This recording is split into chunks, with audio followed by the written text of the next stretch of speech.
dobili smo zdravila, ki so v bistvu jih je odobrila Evropska agencija za zdravila, ali počasih še preden jih je odobrila, smo jih že pripeljali do naših bolnikov. Vendar pa smo imeli recimo enega pacienta z CTNNB1 sindromom, ki je pravzaprav, so starša prišla do mene in sta rekla, da želita kemijsko zdravilo za svojega otroka, pa sem jim rekel, da pač takega zdravila trenutno nimamo in sta rekla, mi bi radi naredili vse, da bi prišli do tega zdravila. In v bistvu, kakor se je zdelo to popolnoma nemogoče na začetku, verjetno po zaslugi poguma teh staršev, ki sta potem ustanovila fundacijo in v bistvu smo skupaj najdeli najprej sodelavce v Sloveniji in potem po celem svetu, v bistvu prehodili zdaj že zelo dolgo pot in v bistvu imamo že kar uspešna kandidatna zdravila, se že pogovarjamo z Evropsko agencijo za zdravila,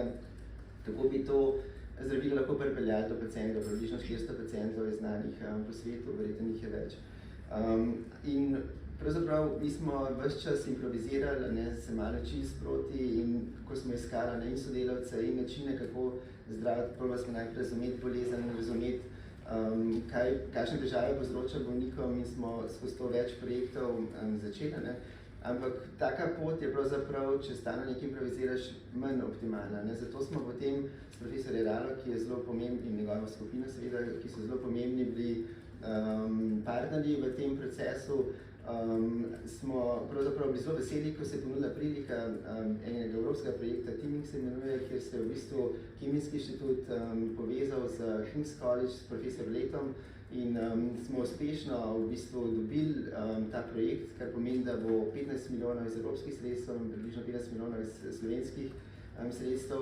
bilo darovanih za postavitev takega centra. In prednost takega centra seveda je, da bo tam sodelovalo še več strokovnjakov lahko, da bo to ena tako torišče, kjer se bo v bistvu znanje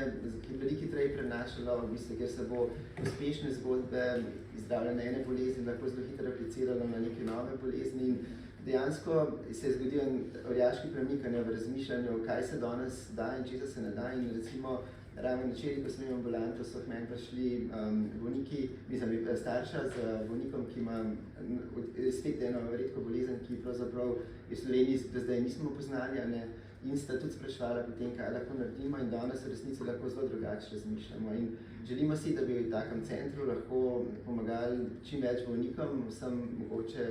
naenkrat vsaj ne, to je zelo kompleksen proces in ni nobenega zagotovila, da je taka pot, ki začrtaš, ki je seveda tudi zelo draga, na koncu uspešna, ampak vsaj, če ne poskusiš, seveda nimaš nobenih izgledov in s tem mogoče bomo tudi starši se bodo lahko obračali na center, kjer je ogromno znanja nakopičenega, ne bo treba recimo iskati pomoči društev, ki včasih lahko obljubijo stvari, ki jih mogoče ne more čisto v resnici izpeljati.